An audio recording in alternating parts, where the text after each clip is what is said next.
Romeine 6 vers 12 tot 14. Moet dan nie toelaat dat die sonde nog langer oor julle heerskappy voer en julle die begeertes van julle sterflike aardse bestaan laat gehoorsaam nie.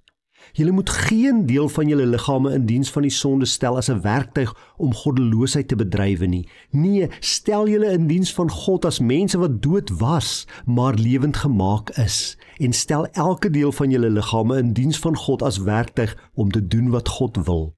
Die sonde moet nie meer baas wees oor julle nie, want julle staan nie onder die wet van Moses nie, maar onder die genade.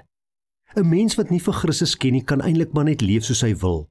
Hy kan probeer om 'n goeie lewe te lei, hy gaan dit nie reg kry nie. Hy kan probeer om God te beïndruk om sodoende in die hemel te kom, dit is onmoontlik. Maar ons wat in Jesus Christus glo, ons wat kinders van God is, ons mag nie toelaat dat die sonde oor ons lewe heerskappy voer nie, want Jesus Christus het reeds die oorwinning vir ons behaal.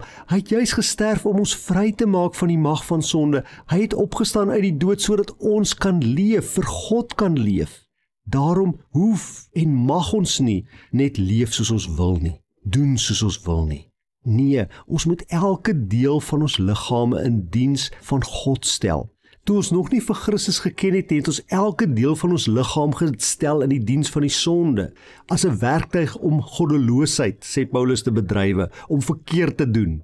Maar nou sê hy nee, nou het ons lewens verander, want nou ken ons vir Jesus Christus, nou behoort ons aan hom, en daarom mag ons nie meer ons liggame in diens van die sonde stel nie, maar moet ons onsself in diens van God stel, want ons was dood, maar God het ons in Christus lewend gemaak. Daarom moet ons vir God lewe. Sê vandag vir die Here, Here, hier is my lewe, hier is my liggaam, gebruik elke deel van my, elke greintjie krag van my, tot eer van U naam, tot uitbreiding van U koninkryk, want ek leef nie meer nie, maar U leef in my. Hier is ek, Here, ek kom gee myself nou vir U.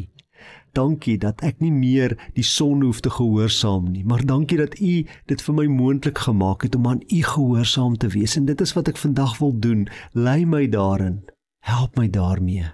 Hier is ek, Here, met alles wat ek het. Elke greintjie krag van my, kom stel ek tot U beskikking. Gebruik my soos U wil. Amen.